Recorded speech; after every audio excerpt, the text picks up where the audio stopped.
Well, good evening, everybody. Give me a thumbs up in chat if you guys can hear me okay. I'm Ryan, alongside Caleb here, back again for our third podcast here every Wednesday evening, 7 p.m. during the winter time from about October to about March.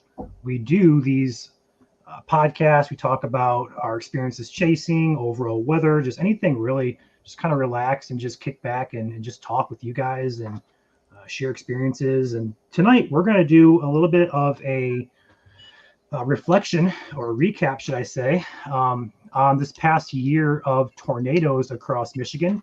We're going to dive into each event on radar, talk about our experiences. I know Caleb's wasn't a part of MSC until recently, so he doesn't have much to share in terms of MSC side of things, but he still chased quite a bit this year. So he can share his stories in terms of tornadoes and stuff like that. But Michigan-based, we're going to focus on our 14 tornadoes that have happened this year in Michigan, and kind of just talk about and maybe look at some pictures as well, some damage via we have a couple of sources that we have with you guys. So we're going to be live for about probably a half hour to an hour or so. That's our typical time frame. So if you just want to kick back, relax with us, great. Before we do that, though, I want to shout out our sponsor, Katz Roofing and Siding, based out of Lansing and Battle Creek metro areas. They cover roofing, siding, gutters, windows across much of South Central Michigan. Give them a call if you need them, 517-485-8886, and tell them MSC sent you if you do happen to call them. With that being said, pop out the chat here. We're going to shout you guys out. Who we got in the building tonight? Got Jack Attack, Axe, Summer, Ashley, Carol. Let's see, we got Julie, Jazz. What's up, guys? Good to see you all in here. Got Fordo, Crystal, Tim. All right, let's go ahead and get started here. So this episode is going to focus on the 14 tornadoes that have occurred this year in Michigan.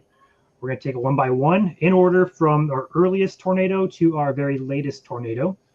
And we're going to go ahead, and if you guys got questions as well before we get started, feel free to drop them in chat. We have chat pulled up here. We can see all you guys' comments.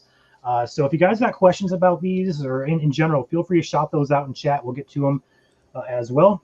But first on our list, we're going to go ahead and pull up our map of all the tornadoes that have occurred this year in the state of Michigan. Now, our average tornadoes are right around 14 or should I say 15 or 16, depending on your source. So typically speaking, that's a range from about 1950 to current. If we take that average and go back instead of 70 years, you go back 30 years, the average is more like 13 or 12 or so, around that low teens number. And so that's about our average, about 12 to 16 tornadoes per year. And this year we've had about 14, so right about on par with average. Now, the thing that really caught a lot of us off guard here, not just us, but in terms of the public, is our earliest tornadoes. Our earliest tornado was on February 27th, and that is typically still what we consider wintertime here in Michigan. Our spring doesn't come until you get into April and May, so having tornadoes that early in the season really caught people off guard. But it's also important to note that tornadoes can happen in all 12 of our months. We've actually had tornadoes in every single month of the year here in Michigan, so they can happen, although they're very uncommon in like the wintertime, December, January, even February. Especially as you get into that December, January timeframe, that becomes super uncommon.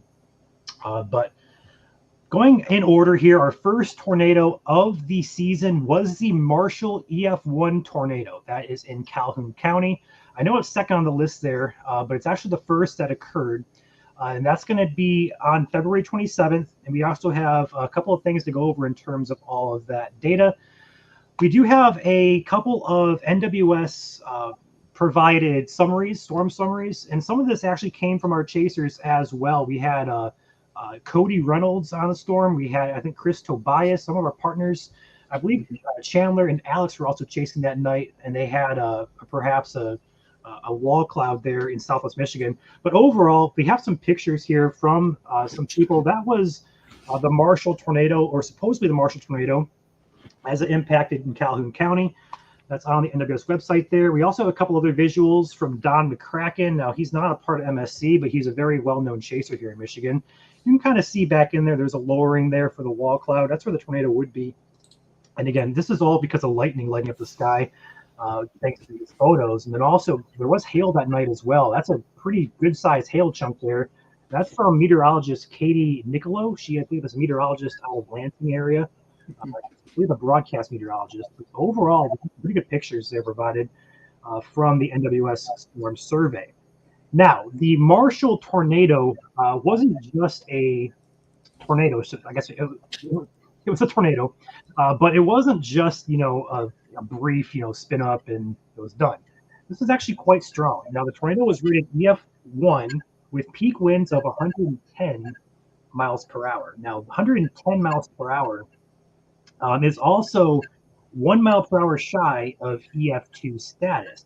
This thing was just 1 mile per hour shy of EF2 status, and what that EF2 status would be considered would be significant. If we go down here to the bottom, there's a graph here from EF0 to EF5, and we were borderline EF2 significant tornado. Those here in Michigan are quite uncommon, let alone in February.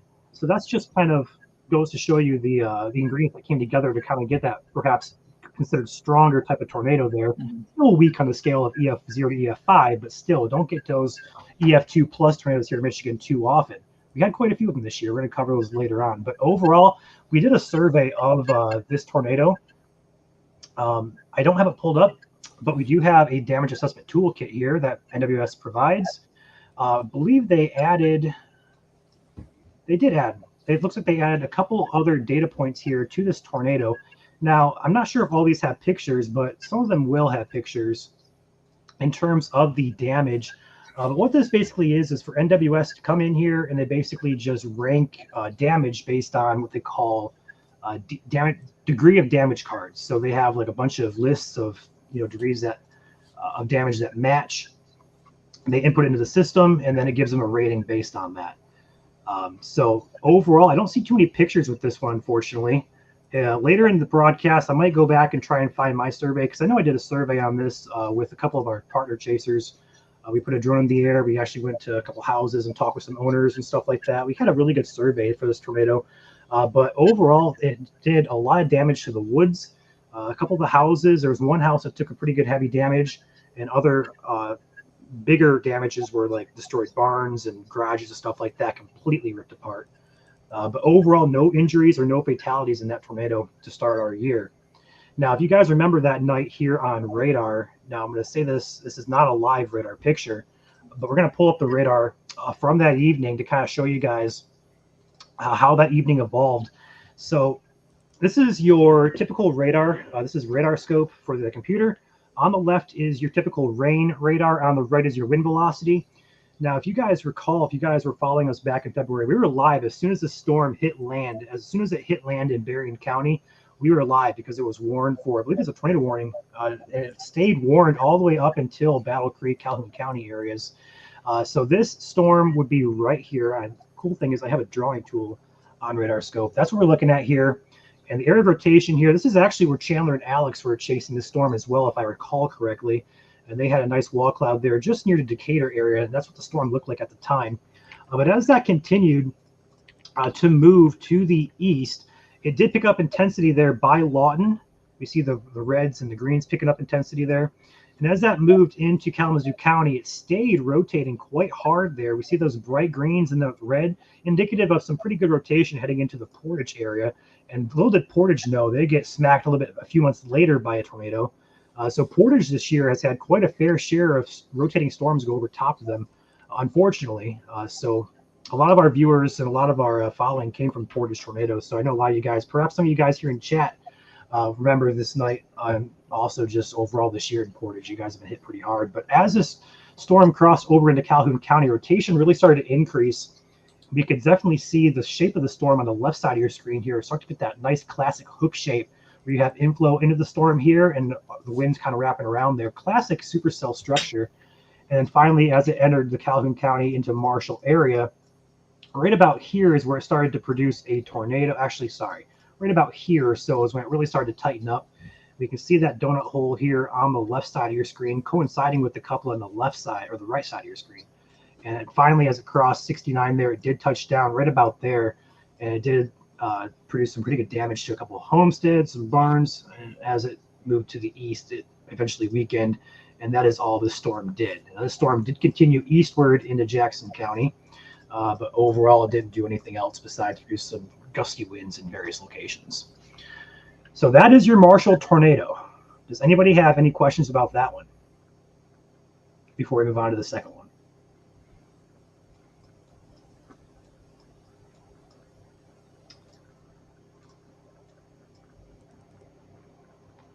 I was at home that night with Joel. If you guys followed us here for quite a long time, Joel and I were up all night tracking that, and I think we had Alex and Nick hop on as well a couple times. So I was here in the studio, so to speak, and watching this. I wasn't out chasing. Neither was Joel, but I believe we had Chandler, Alex. I believe Caleb, were you chasing? Or you were chasing this night. You were Yep. You were hoping to chase, but just didn't happen to go out. I was out. I was actually staging in Rensselaer, Indiana, hoping for a dry line setup that just didn't quite materialize. Indiana remained stable. We had a capping inversion, which is a stable layer in the atmosphere, which doesn't allow clouds to really build. It's like shaking a soda bottle. You have all that potential energy there, but if that lid's still on it, that potential energy is not going to become kinetic, and you're not really going to get those storms to fire. So same thing happened that night. So we didn't have the trigger. Yep. Yeah. I see a question here. Sorry if you're done. If you were done. Did I cut you off? No, go ahead. Okay, I was just gonna say, I see a question here in chat from Jack Attack. Was the atmosphere highly unstable that day? So Yeah. this particular night, it wasn't per se highly unstable. In fact, that was probably our least ingredient that we had. We had plenty of wind shear, we had some good moisture, but we really didn't have much in the way of any instability at all this night. We had a warm front there, that red line, that enhanced your shear, and especially as these storms cross that warm front, really got these storms going. But overall, the environment that night was not very unstable at all. In fact, it happened late at night. The first tornado Marshall happened, I want to say like 10 o'clock or so. And then Blanc, the next one happened, I think, closer to 1 or so in the morning. So definitely did not happen during peak heating or peak instability at all. Yeah, the setup that we had is just a really deep, almost an early spring-like system, just a really powerful system. What's really impressive here, though, is how much moisture we were able to obtain this far north. Mm-hmm. This system pulled a lot of moisture north. What you're looking at here on your screen, this is reflectivity, but it also is overlapped by your dew points. So this is how much moisture is in the air. And we were getting dew points all the way in the mid-lower 50s, all the way across the I-94 corridor, right along your warm front here, which is highly unusual for February. We rarely see that much moisture this far north. And something else to note here that is rather unusual is we have a bit of what's called a Pacific dry line. We had a dry line set up ahead of the cold front, and that was also your trigger that allowed these storms to really fire. And something else to note here is that where a lot of your tornadoes occurred were right along your warm front. A lot of time warm fronts can actually aid in tornado genesis just because there's a lot of wind shear associated with warm fronts. Mm-hmm. There's a lot of lifting. There's a lot of turbulence. There's a lot of streamlined vorticity along those warm fronts, and that can really aid in tornado development, and that's what happened there. Something else to note, too, and this is really typical for sometimes we get these systems in fall, but especially your early spring systems, they are wind shear dominant. They are loaded with wind shear, and the reason why is you have your polar jet stream here. This is your polar vortex, right? And then you have your subtropical jet. So you have a southern jet stream and a northern jet stream. And sometimes when you get these really deep diving low pressure systems, you can get these two to meet. And where they meet, it's called a jet streak. And that is really basically an amplified jet stream of really strong winds aloft. And typically somewhere around 10,000 feet sometimes. And then you can get a lower jet too, or an LLJ, a few thousand feet off the ground too. And this is cranking right here too. I mean, we're talking anywhere between 80 and 100 miles per hour. I mean, it's ripping. And so a combination of really strong dew points. We had a trigger. That's your warm front. That's your spark to get storms up. So we had that. We had our instability and we had our moisture. Everything was there for a severe weather event. And it just happened to be focused right across south central Michigan. right along the warm front. And that is indeed what happened that day. So that's kind of the backstory on your setup of why we had tornadoes in February. Doesn't happen very often, but when everything comes together, we can get them any time of year, really. And that's one thing that we also look for. For me personally, when I'm forecasting and putting these forecasts together for you guys on the main page, one thing that we always kind of call our cheat code, there's a couple of things like our low level of instability and vorticity. But one thing we always kind of keep in mind is, do we have a warm front? Because warm fronts in Michigan seem to always do funny stuff. Mm-hmm. This night, even though we had some other stuff going for the setup, that warm front there really set the stage. And I think that's a big reason why we had a big night. So, and it really doesn't take a lot, especially when you have these high wind shear loaded systems. Mm-hmm. A lot of people look at your instability values or CAPE values, which stands for convective availability of potential energy. How much oomph is there in the atmosphere? A lot of people look at those numbers and say, well, they're too low. Yeah. When you have a highly kinetic system, a lot of wind shear, a lot of times that bulk shear or that jet streak that I was showing you earlier, that can actually add a lot of lift in the atmosphere to where you can actually get tornadoes and severe weather with a very little CAPE. So you don't necessarily have to have a powder keg of instability to get tornadoes or severe weather. And this is a really good example there. So, and kind of building off all this, that warm front eventually lifted north throughout the evening. Mm-hmm. And as it lifted north, the storms interact with the warm front. And that's how we got our second tornado of the night, and that was the Blanc EF2. Now, a lot of you guys, before this even happened, our majority of our following came from that Flint Blanc area. So we had a lot of people watching that night from Blanc. And this is what happened here. If we go back, that warm front is basically right about here, where you see about Muskegon, Greenville, St. John over here. So that's lifting slowly to the north. And as these storms get close and interact with that warm front, that's going to spark additional wind shear. It could also add some instabilities, et cetera, et cetera. And that's what happened with the storm here. So Blanc is right about here. And the storm moving in, Joel and I were watching this behind the scenes, kind of talking about it. And all of a sudden we started seeing this signal right here. This is a very classic, what we call a QLCS look to this. Now, it's not, very tight rotation. But when you kind of start, you watch radar long enough, it kind of gets your attention, where you start seeing these reds and greens come together very brightly there. And only from there on, it started increasing. I think we called it out about 15 or 20 minutes in advance saying, Blanc, you guys need to be aware for this. As this got closer to Blanc, you start seeing these reds and greens intensify. Now, if you guys don't know, the reds are going away from the radar, greens are going toward the radar. The brighter the color, the stronger the winds. So when you have these, these red colors here go from, 30 miles per hour to the next scan, it's okay, it's at 50 now.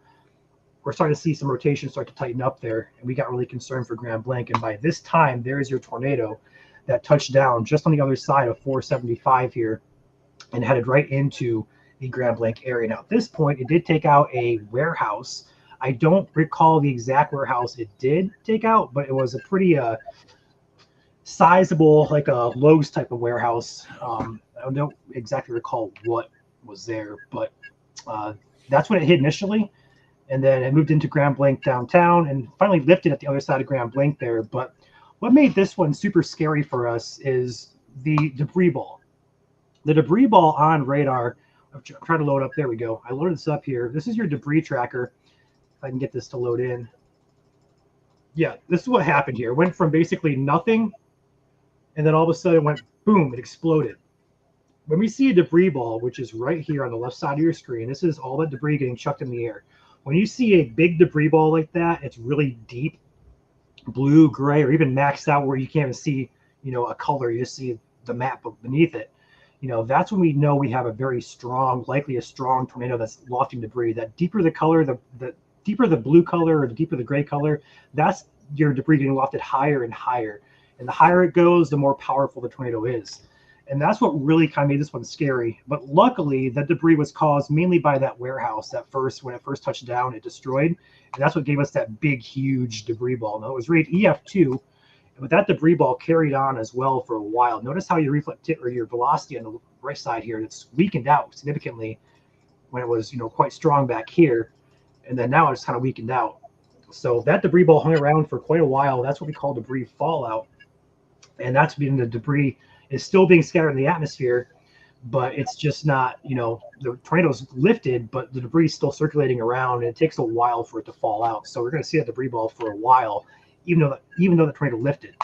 But that was a very intense night, very scary night.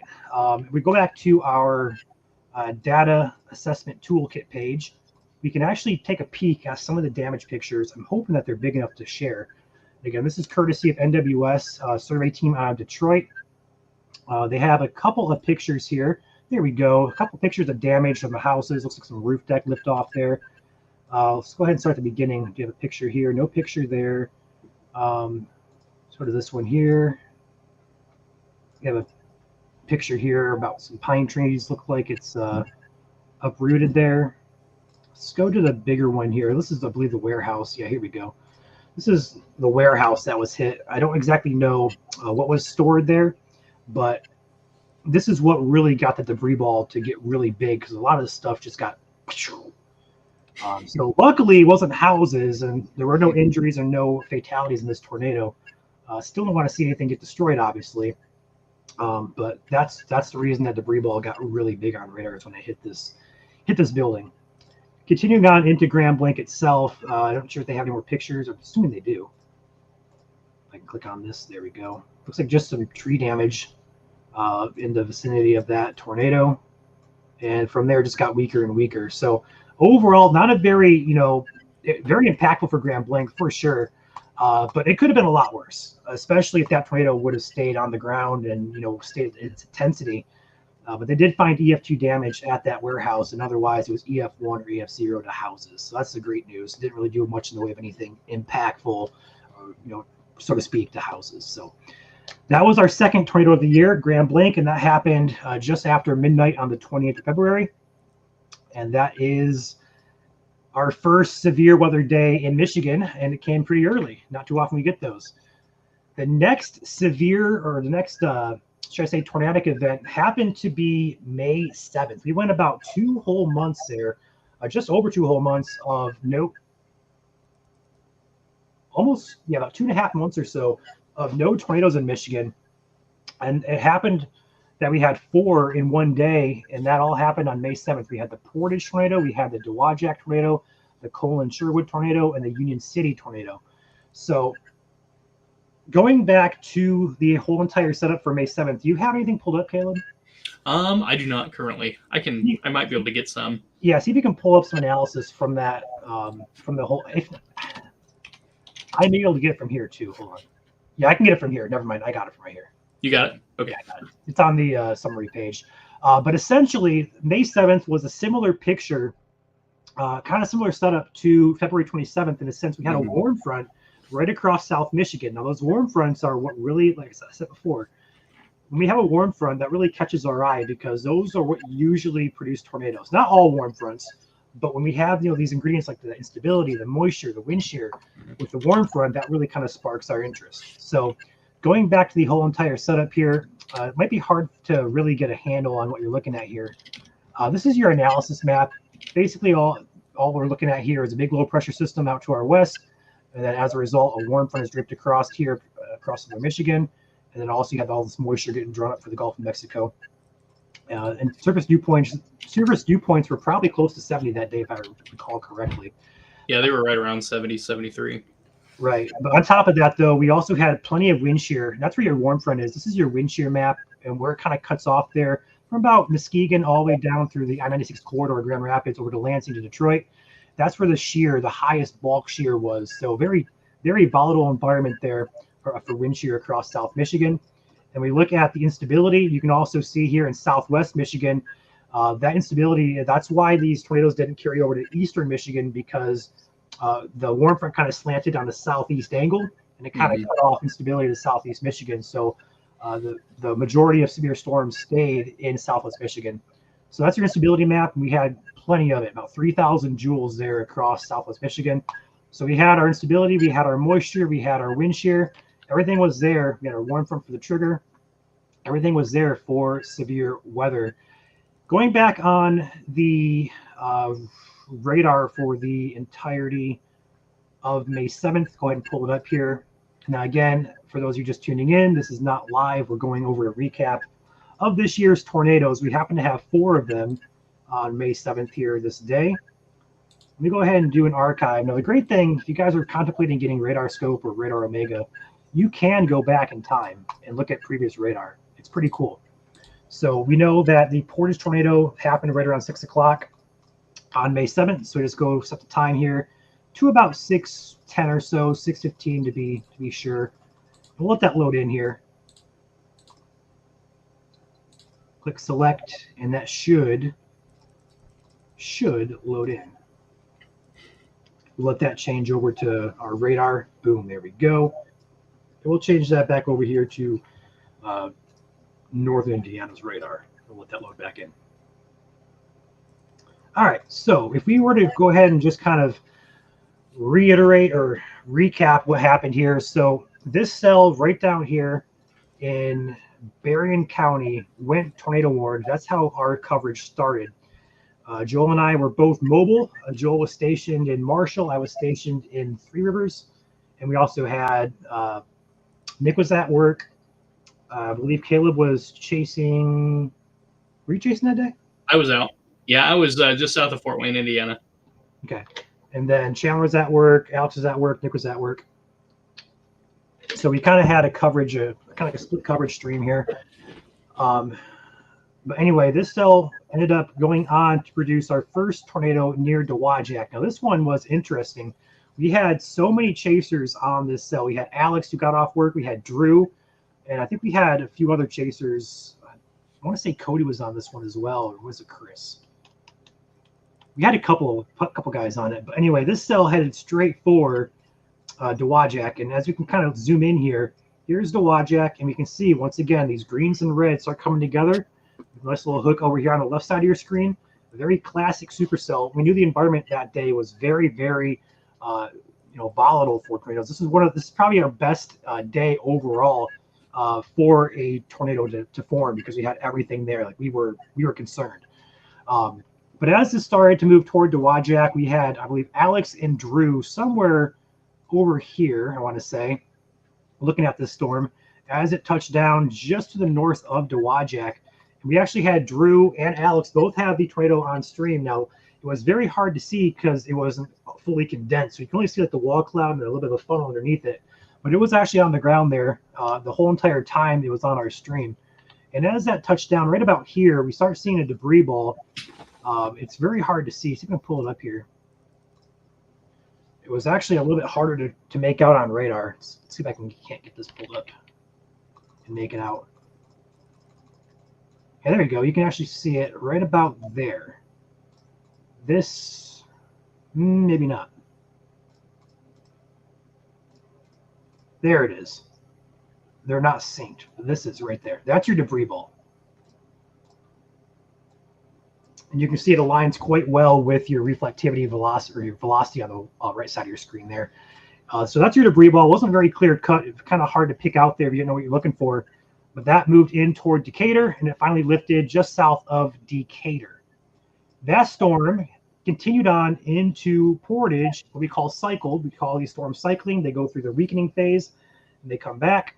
That storm cycled and moved into Portage. Now, this is where actually I was chasing right about, I would say I put myself right about here at the time, going north, trying to catch up with the storm. And as that was moving into Portage, I lost cell service, and I couldn't see anything that day with the all the rain, because these storms were rain wrapped, so I couldn't see anything in terms of tornadoes or wall clouds. So I was quite unlucky with that. But as that moved into Portage, right about here, it touched down right about 131. Right about there is where it first touched down.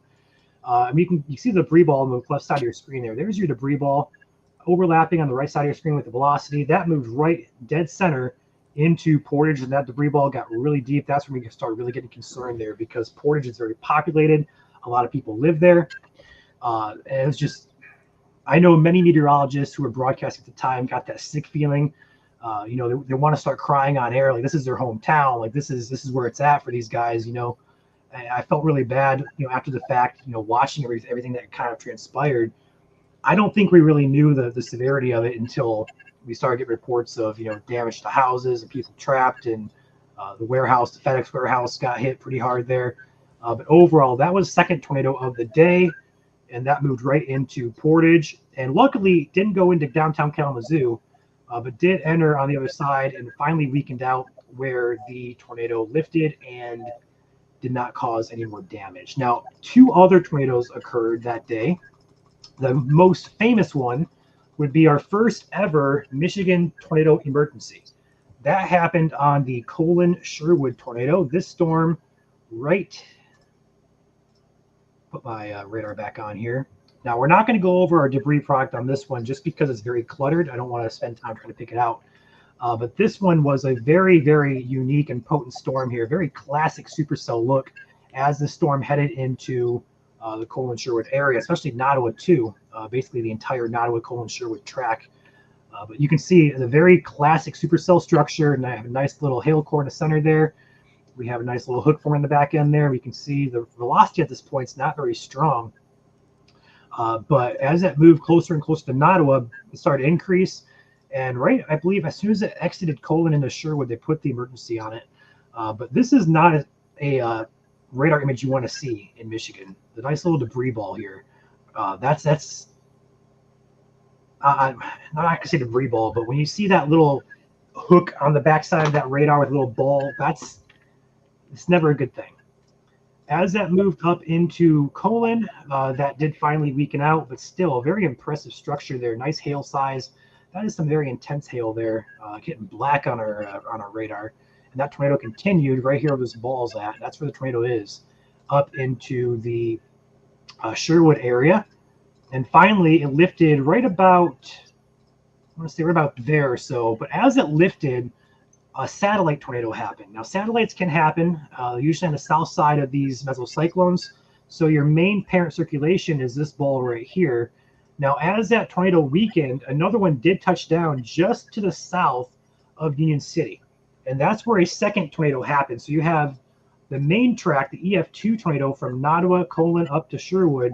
We also had a secondary one right about here, just to the south of the main track. So we actually had 4 total tornadoes that night or that day, and 2 of those happened in very close proximity. Now, that is the radar for the day. Let's see if we can't pull up some survey, some damage survey from this day. So let's do the main 2. Unless you guys want to see Dowagiac and Union City as well, but the main one to talk about is Portage. We'll also look at Colon-Sherwood, but we're going to do Portage first. Again, going back here to the damage assessment toolkit on the NWS site, all these yellow dots you see, the little tornado symbols, are EF2 damage indicators. We had a lot of EF2 indicators on this tornado. So we just didn't have, 1 or 2 buildings that met criteria. We had multiple. That's when you know you have a pretty good tornado on your hands. So looking at some of these pictures they have provided, let's go ahead and find some dots that actually have pictures. I know they're here somewhere. Now let's go up here. I believe these ones do have pictures. Yeah, here we go. Here's a lot of pictures. So here's the area. This is the Timber Creek Court areas. This is an apartment complex there. You can see the whole entire roof structure is lifted off of that. Now that's a well-built structure too. So when you have a roof deck uplifted, that's EF2 on the rating scale. It correlates to about 120 or so mile-per-hour winds. There's a house that had its entire second story lifted off. This again is the same neighborhood as well. Going down even further, looks like about the same house, different angle perhaps. Again, the roof lifted off that house. Let's go ahead and go down one more. Another angle of that apartment complex looks like it got its roof taken off. And last one, we have some cars with windows blown out and trees that you can see they are stripped of, not gonna say bark, but it looks like they're pretty twisted up there. So that is one damage point that they surveyed. Now they gave this one EF2 status, wind speed 135. Now keep in mind 136 is EF3 status, so 1 mile per hour shy of a higher rating here. Continuing on, let's see if they have anything else here.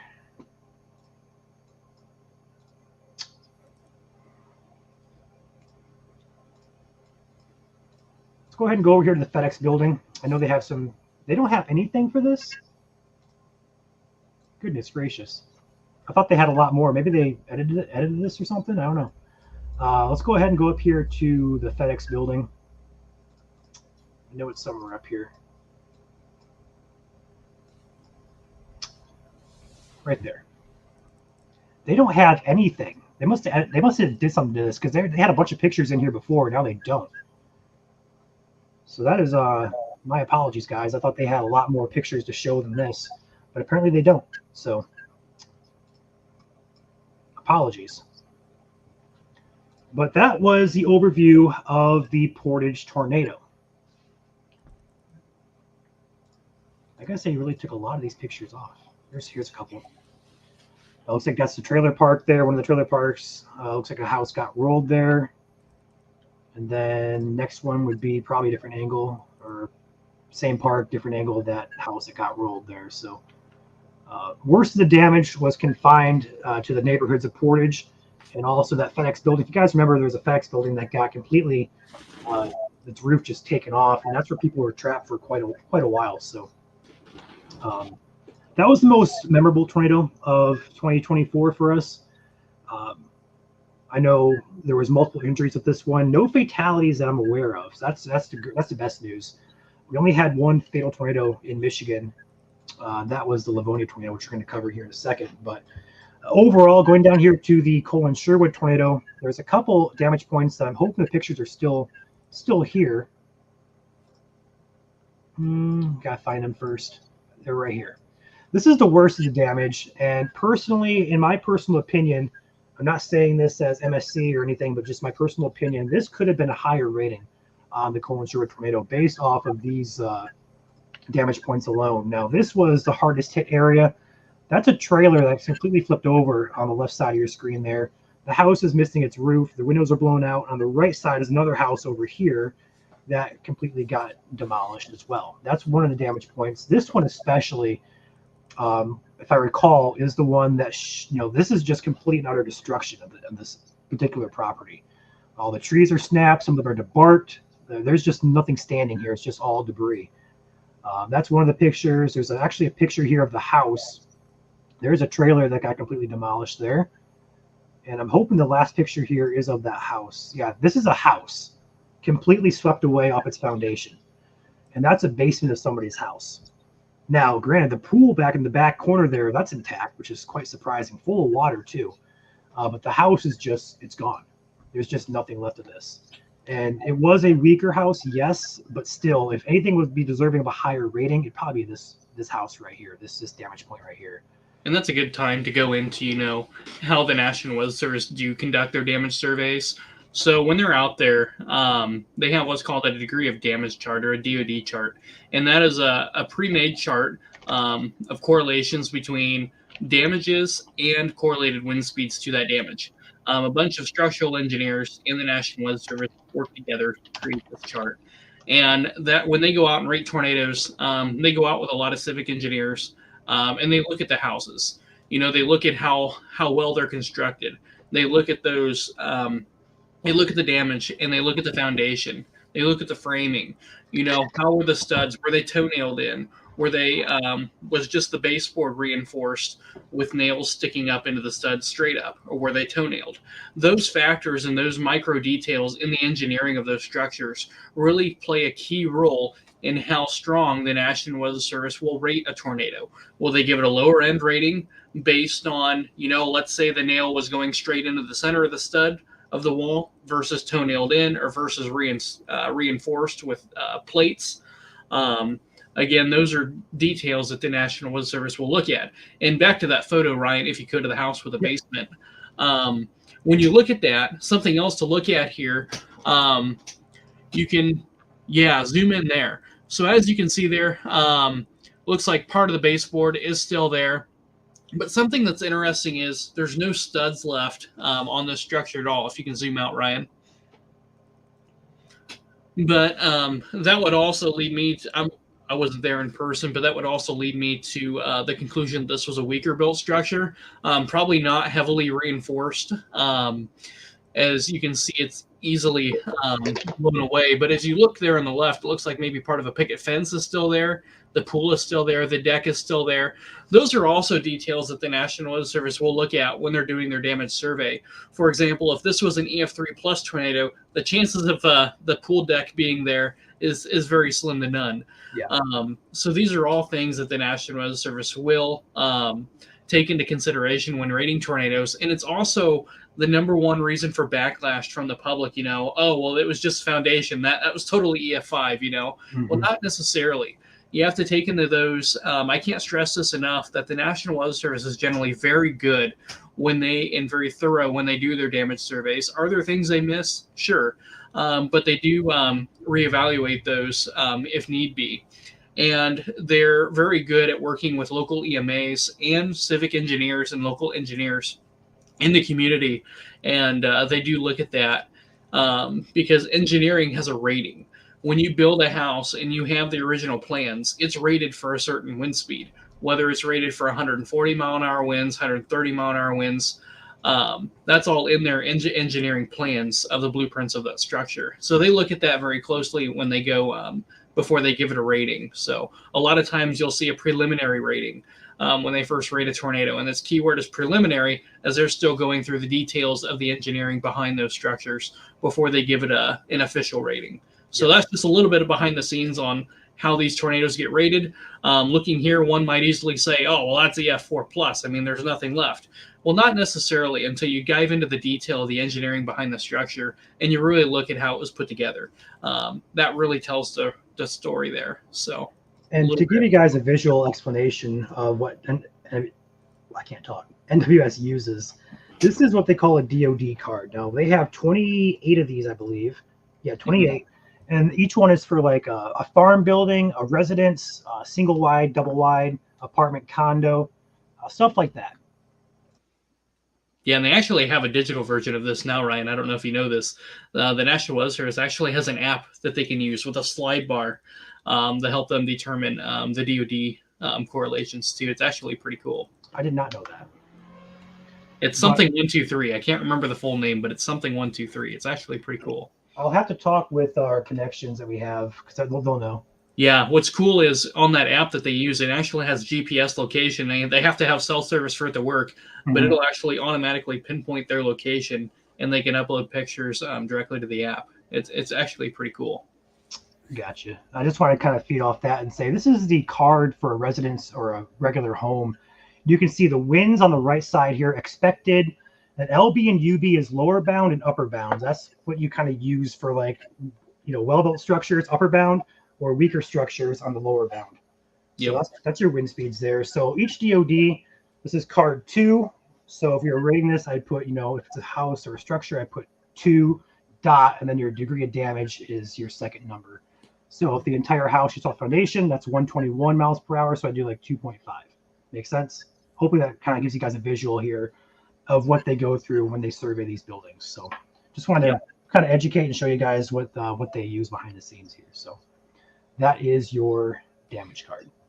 Now, that is your Colon-Sherwood tornado. Of course, there was many other points of damage here. I was actually out surveying this as well. Honestly, this tornado happened to have the most amount of tree damage that I've ever seen in my life on a tornado. There's just way too much there. I'm not sure exactly where I was. Might have been this area right here. No. But there is just one road that I was on that was just complete destruction. It was kind of sad. It was just trees everywhere, barns destroyed. It just was not very pleasant to be around. I did not want to stick around there. Yeah, this is the area right here. This is the area I was in. It's, barns destroyed, silos ripped off, just everything just everywhere. And then next picture here. This is the exact road I was on.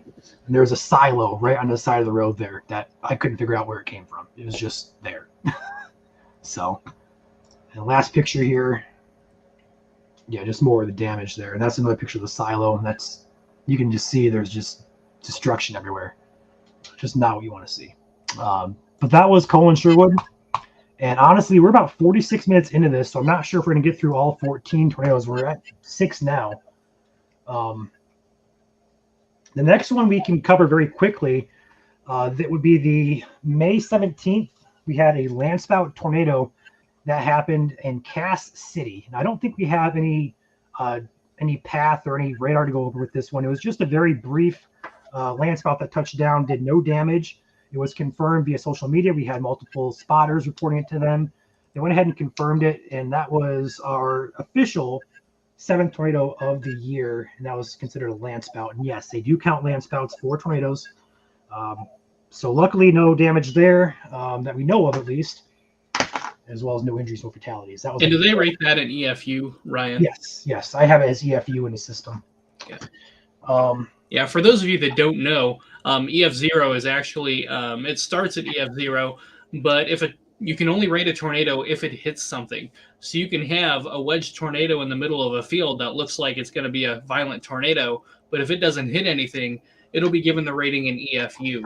And the reason they do that is back in the 70s when they were using the F scale before they went to the EF scale, a lot of tornadoes were given ratings that were not necessarily what they deserved. And to kind of bridge that gap, they didn't want to rate a violent tornado in a field in EF0. So that's where kind of the term EFU was created, which stands for EF unknown. We don't know because it didn't hit anything. We can't rate it if it didn't hit anything. Mm-hmm. So EFU got put in that place so they didn't necessarily undercut or undervalue the tornado, but simply rated it unknown just because of the fact it didn't hit enough for us to rate it.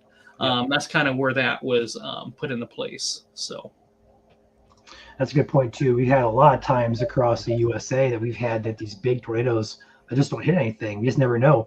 There is one example I can just touch on briefly. Back in I think it was June or end of May, there was one of the most intense signatures that we've seen on radar out in Oklahoma, but it was in the middle of nowhere. It didn't hit anything. That could have very well been an EF5 tornado if it hit a structure. We just never know. So what did you get? EFU. Yep. So it's kind of crazy, but they exist, and it's there for a reason. Yep. And again, that's not like undervaluing the tornado.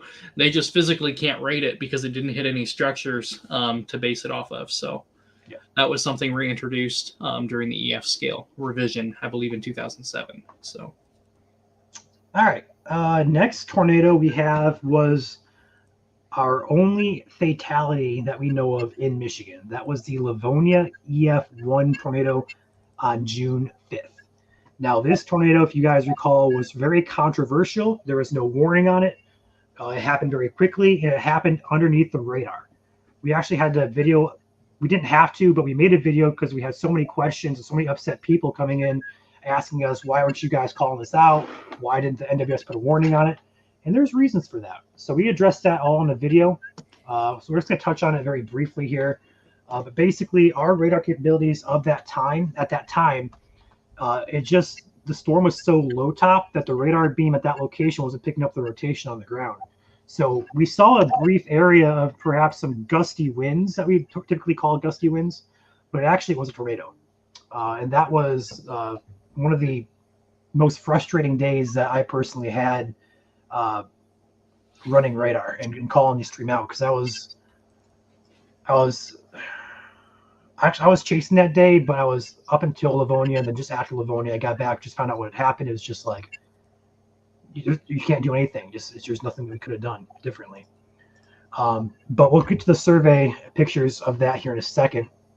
But I want to pull up the radar from that day if I can figure out what time this happened. Go ahead and pop open Radar Scope again. I see Red Dozer with a $50 super chat here. So thank you, Red, for that. Picked a lilac off my bush this morning. Wow. It is October. But thank you, Red. I'm sorry I missed that. Thank you for your support, as always. Appreciate you. Going back here to Livonia, it was June 5th. I want to say it was right around 3:30, if I'm not mistaken. So let me go ahead and pull this up. Again, if you guys pay for Pro on Radar Scope, you guys have the ability to do this yourselves as well if you want to go back and look at radar and stuff from earlier events. And this goes back years as well. So there we go. Actually, perfect timing, too. This is the exact time frame I wanted. This is what the radar looked like as the storm headed up into Livonia. And you can see there's just a little itsy-bitsy pocket here of some enhanced velocity. Now, there is some run on this side of this, but I wouldn't call that rotation per se, perhaps very broad, weak rotation. Mm-hmm. And this is just the overall limitation of weather radar. We just couldn't see it. Neither did NWS. NWS has the exact same products we use. They have a little bit more advanced software, but it's using the same radar that we're using. They can't see anything lower. They can't see anything that we're not seeing. So overall, a very frustrating day. This ended up killing one, I think it was a 2-year-old, when a tree fell on their house. It was just very frustrating as a whole when you're looking at the whole from a public standpoint, but also from a storm chasing, just a meteorological standpoint in general. And you could say a million things, but it's just you can't change anything we could have done. That tracked up into Livonia and just north of Redford there. Let's go ahead and see if I can't animate this a little bit further down the line. Let's try that. So we can't go back a few scans. There we go. So there is what it looked like at the time it touched down. I would call that extremely weak rotation with this scan. I would call that a pocket of heavier winds. I would not call that a tornado that's on the ground. We couldn't see a debris ball or nothing. So as that moved through, the scans were about 6 minutes apart, 5 minutes apart, and it just didn't see it. Did not see it at all. Looking at the overall damage survey from that day, if I can figure out how to pull it back up without crashing my computer. There we go. There we go. So nice long track here through Livonia. Started right about here on Mason Street. I'm not sure how many pictures they have. Just have one attached there. Most of the damage that happened was tree damage. There was no structural damage. So I'm not going to show you anything, wow, with this particular path. But it was definitely one of the more memorable tornadoes this year for us, at least, just because of that one fatality and the amount of backlash that not just us, that's not just what we got, but also like NWS and other meteorologists across the area. We just kind of all hung our heads down, and it's just kind of like, we can't do anything, guys. Like, there's nothing we could have done. Looks like they have most of the pictures at the start. I don't see anything besides that. So we're just going to leave it at that one. And that's the only fatality that we know of, or that I know of at least, in Michigan this year from a tornado. That's it. Next one we have was the Roscommon EF0. That happened also on June 5th. Now, we're not going to go over in depth on that one. Just going to go ahead and do a look at the damage survey. This one was very brief in nature. Joel and I, before we went live for our later in the afternoon event, this happened in the morning. And Joel and I were sitting, just how Caleb and I are sitting here. We see the exact same thing that you guys see. We're looking at each other. We have radar pulled up. We're just kind of hanging out, chilling, talking to each other about what we think how the day is going to go, answering comments, messages, stuff like that. And all of a sudden, I see on radar there's a little area of what I would call rotation heading up toward Roscommon. And we're like, what? Caught us off guard. We didn't think anything of it, though, until later on they confirmed it as a brief tornado. No warning, just kind of touched down and lifted as a fart in the wind, so to speak. So yeah, overall, it hit a golf course, caused some minor tree damage. That's it. There's nothing here I'm going to show you that's going to be a wow factor for you guys. It was just a very brief spin-up tornado that they confirmed, and they confirmed it within 3 hours of touching down. So kudos to NWS Gaylord for getting out there and surveying. Just some uprooted trees there, some tree damage, and that's about it. That was our, I want to say, 9th tornado. And then the rest of them, honestly, we can go over them if you want to. But overall, we had Glavin County EF1. That didn't do anything major. It was just we had multiple chasers on that one. Actually, we had Drew, we had Joel. Who else we had on that storm? I think we had Chandler up there. No, who do we have? We had 4 or 5 chasers up there chasing that particular cell. Never got a visual on it, but they ended up confirming it was rain wrap the entire way. Tree damage, didn't do much in the way of structural damage. Let's see if I can pull this one up here. Yep, right here. This is the one that they're chasing. Let's go ahead and click on some of these, see if they have any pictures with them. Start about Lake Lancer.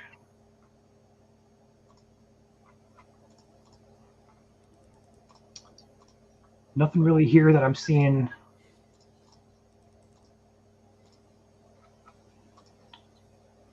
Nothing there. Let's go ahead and zoom in here.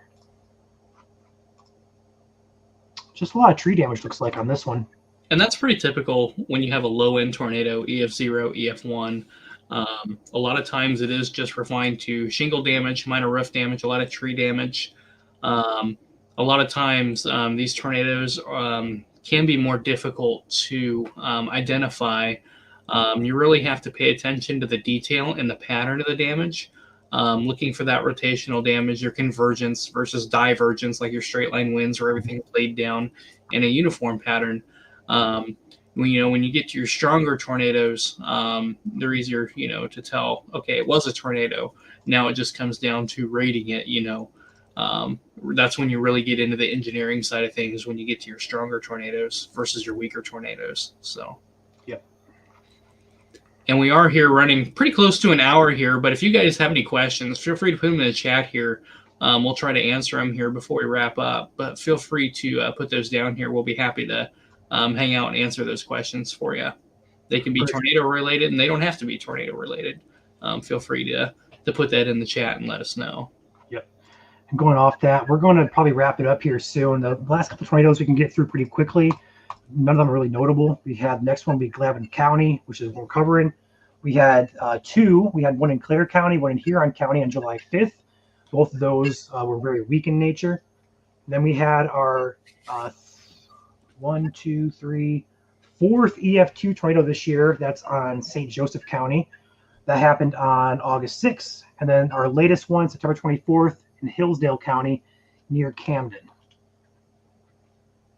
But that is what we have for the year.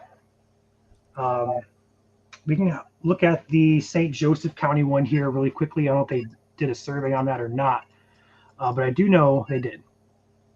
And they didn't have any pictures, unfortunately. But this is the morning that we had most notably the big debris cloud, or the big field of insulation in Three Rivers, if I remember correctly. That's when Chandler was there. I believe Drew was there as well. We were live from 7 o'clock to about 12, chasing the storm into Ohio, and that's what caused the EF2 tornado here. And if I recall correctly, this had a few houses that got hit. Nothing too major, but most of the damage happened to a well-built structure. I think the EF2 point was an old farmstead. The roof deck got completely lifted off the house, and that's what got the EF2 rating. Other than that, that was an EF1. But otherwise, that was the 13th tornado. And then the last one we were talking about was our last severe event about a month ago, actually. That was in Hillsdale County near Camden. I'm not sure they did a survey. They did do a survey. This little teeny tiny, we're going to call it a bird fart, just off Austin Road, destroyed a few barns. That's it. Very brief, very weak. I believe it impacted Amish country as well. So. Yep, and we do have one question in here. Batman asked, when do they issue flash flood warnings and flash flood stuff? So a lot of times that's on an office by office basis, but it also has to do with soil hydrology too. So there's a couple of factors into consideration when they issue, especially a flash flood warning or a flood advisory or a flood warning. So those are three different flood related statements that they issue. I was looking for the word there. Really, for a flash flood warning, I'll start with that one. So flash flood warning means you've had an excessive amount of rainfall fall over a very short amount of time.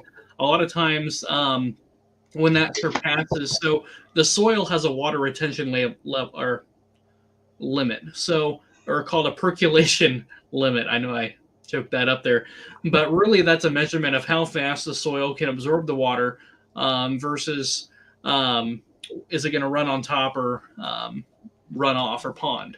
When that rainfall rate surpasses your percolation rate, that's when you get a lot of excessive ponding, ditches start to fill up, etc. So when you get like a training or thunderstorms that kind of train where they form along a boundary, you get one after another, or you have some slow movers. Look at, was it Ludington a few weeks ago, Ryan, that had some flash flooding? I think Drew was up there. Muskegon, if I'm not mistaken. Muskegon? Okay. Ottawa County. Yeah, I knew it was up there along Lake Michigan. That, for an example, you had onshore flow, but you also had just some training showers that just wouldn't leave. They dumped up to a half a foot of rain. And that, of course, the soil can't hold that much water. It ponds. The National Weather Service will issue a flood advisory or a flash flood warning. And spotter reports go a long ways with that, too. They let the National Weather Service or the radar operators know, hey, we're getting a lot of ponding. Soil can't keep up with the rainfall. Might want to issue a flood advisory, and they'll make that discretion from there. Flood warnings are based on river gauges. The National Weather Service and local EMAs have river gauges on various creeks and rivers, and that data is then transmitted to the National Weather Service. So when rivers start to rise up to a point where they decide that's flood gauge, they will go ahead and issue that flood warning for that river. So that's kind of a basis on how those are handled. Any other questions you guys have here before we sign off here for tonight? Again, kind of a brief synopsis, right around on par for where we are for tornadoes for the year. We've had 14 so far confirmed for 2024. Michigan averages somewhere between 12 and 16, depending on your source. So pretty much on par for the year in terms of tornadoes here across Michigan. So pretty much average.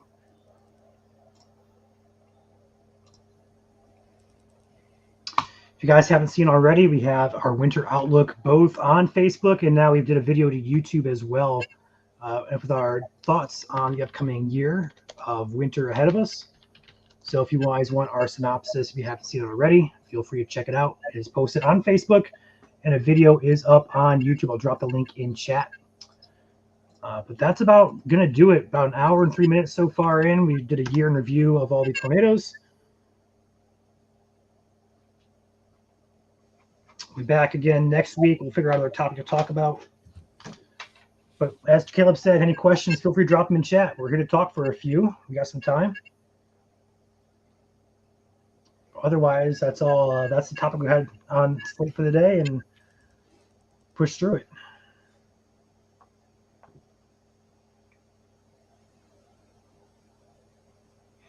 Do you think the LP could get close to 100 feet? No, not 100 feet. That's insane.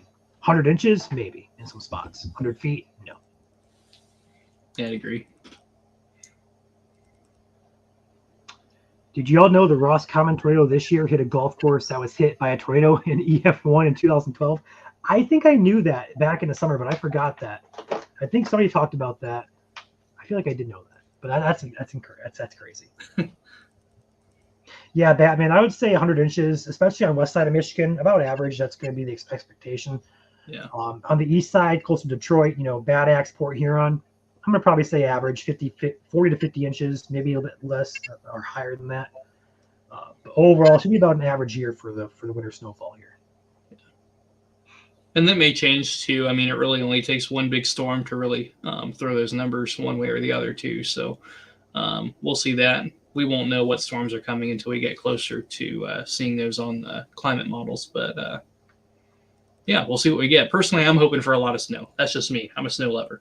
So we'll see. We'll see what we get. Time will tell.